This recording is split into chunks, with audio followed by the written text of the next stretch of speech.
My name is Gabriel Bird. I was born and raised here in Norman, and years ago I was listening to a podcast by 99% Invisible about city flags and what that can represent for a city, what it can mean culturally for a city. And I thought to myself, well, I wonder if Norman has a flag, and I looked it up, and we do. I didn't realize we did, but we very much have a flag, and we've all seen it a lot because it also doubles as our city's seal, the city government seal. So it's on the side of all the city vehicles, it's on all the street signs, it's on your utility bill that comes, it's on their letterhead. But you don't see it flying around town very much. You don't see it used as a flag very often, and you don't see it on t-shirts, and you don't see it associated with events, and you don't see it the way a lot of flags that are culturally popular are used. So I actually quite like our current flag design. I think it's lovely, but I want to see a flag that gets utilized more culturally than is that. And the flag doing double duty as the city's seal and as our flag, I think is part of what encumbers its use, because it's so synonymous with the work of our city government, which is, it's important and valuable work, but it's then hard to associate that imagery with a music festival or with a local microbrew, because it's not appropriate for the city government to do those things. So I started asking around, I started researching, because other cities are starting, this is a trend that's happening in other cities across the country, and I started researching these projects that went successfully and reaching out to the folks that ran those. So I talked to the guys that did Tulsa, I talked to the guys that did Milwaukee, I talked to some of the folks who were involved with the Portland flag. I didn't care for this to happen if it was going to cost our city anything.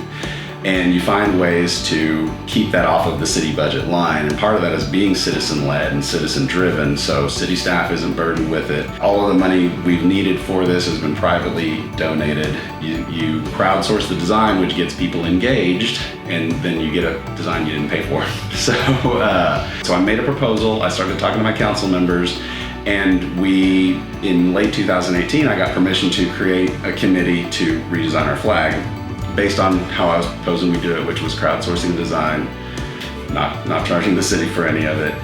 And then the other part that really gets people engaged, which is exciting, is you then narrow it down to finalists, which all of our selection committee that did the narrowing down, they're all Norman, very invested in Norman, a wide variety of age ranges. We had 4 high school seniors, which I was very excited about. All cultural backgrounds, professional backgrounds. We had artists, we had musicians, we had designers, we had Bill Nations, who had been actually the mayor when they designed the first flag, which I was very excited to get to work with him. And history experts, and they narrow it down to this finalist, but then you put it to a public vote so that it is the flag that the most possible people liked going into it. We got 115 total designs submitted from 57 different artists, and we were hoping to get maybe 30 or 40 designs total. Then when we put it up for the public scoring, we were hoping to get maybe 400 or 500 people to participate, and we had almost 2,400. It was 2,390 some odd people participated in that final scoring, which was very validating that a lot of people were engaged in this. And we now have a flag. On June 9th, we presented it to the city council. We also presented the meaning and symbolism of everything, which is part of what makes the design so special. If you just look at it, it kind of looks like some basic geometry. When you really read what everything stands for, the historical meanings, the symbolism of our city, and the things we hold dear, it really takes on a good importance, I think. So we do now have the flag. It's flying over City Hall. There is one for every fire station, which is where the city currently had their flags. And it's copyright free, so anybody who wants to make and use these now can. So you can put it on a t-shirt, you can associate it with your business, you can associate it with your event, you can simply buy one and fly one.